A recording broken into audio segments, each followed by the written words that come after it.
Hi guys, I'm here with my guest design team project for Msgardengrove1's Etsy shop, and if you use the code GDT 2014 you will save 10% on your entire purchase of her gorgeous items, which, as I mentioned in my video when I showed you all the different things I got, that is very, very generous because her prices are already very discounted and also very reasonable.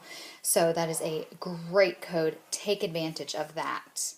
I'm going to start by showing you the products from Annie that I used. And I started with this, well, I didn't start with this, but this was one of the gorgeous laces that I used. Absolutely love this lace. I knew I had to use it. And I cut it up, so I'll show you how I use that when I actually start showing you the project. I used this, and I used this to make kind of a handmade flower because it is beautiful when it's kind of bunched up, and it's a beautiful material for making handmade flowers. You could even take that and like do a running stitch and it would make a little poofy flower. So that's really, really gorgeous. I used some of these, and I cut it into the size pieces that I used, and I'll show you how I used this lace. But this is a really, really beautiful lace, and I have a little bit left, and this is how it comes when it's ordered. I also used some of this gorgeous trim, and I'm almost out of it because I used almost all of it on my project. These rosette trims are super pretty, these single row rosette trims. And then her glittered rosette trim is just beautiful, and I used some of this as well. I used some of this, which is a lace I ordered. This is actually one I got from Annie a long time ago, about a year ago. But she has the most gorgeous cotton laces, and that's why I wanted to use it to show you just some of the cotton laces that she carries in her store. I used a couple of her handmade, or one of her handmade flowers. So pretty. I used one of these resin pieces. And then I used a couple of flowers that I know Annie carries in her shop. I used a couple of different ones that I had in my stash from her from a previous order, which I'm definitely going to be ordering again sometime soon. So let me show you what I've made. I've created a picture frame, and the picture in the frame right now is of my dog Jilly, and it was kind of having, I was having a little trouble with it standing up, so let me move it towards you just a little bit. And I want to start by showing you exactly what I did to the frame. It's just a wooden frame from a local craft store.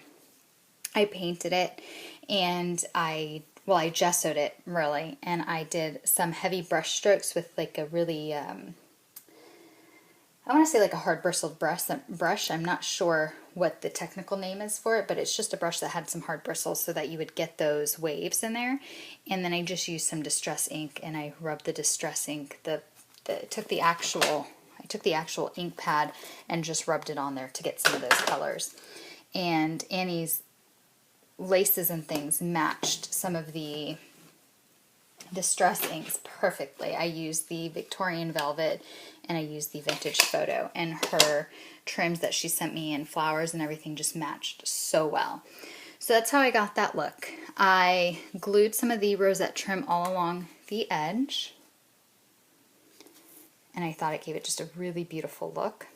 And then I also used some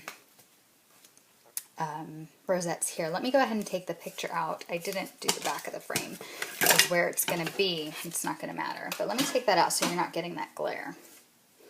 There we go, that's a little better. So I have the rosette trim here on the sides, and I kept the netting on. I thought the netting was so pretty, and this netting is actually from that trim. And then I have some down here. And this is where I put that lace she gave me. This little piece is actually cut off of this lace right here. This beautiful, beautiful, beautiful bow lace. I cut the top part off, and I made a tiny scalloped lace. And then I cut some of the bows out, and I cut some of the teeny flowers out. So I really just totally like butchered parts of this. But that's how I made, you know, that's how I got that bow, this bow, and then those little flowers and that little trim right there. I also put some up here. Over here for this cluster, I used one of her handmade flowers. I used one of the pieces of that rosette trim, the piece of that lace, and this is the flower that I made with the cotton lace, the white cotton lace that I showed you. And I just kind of twirled it and bunched it up. And I used some Victorian Velvet ink. I used a little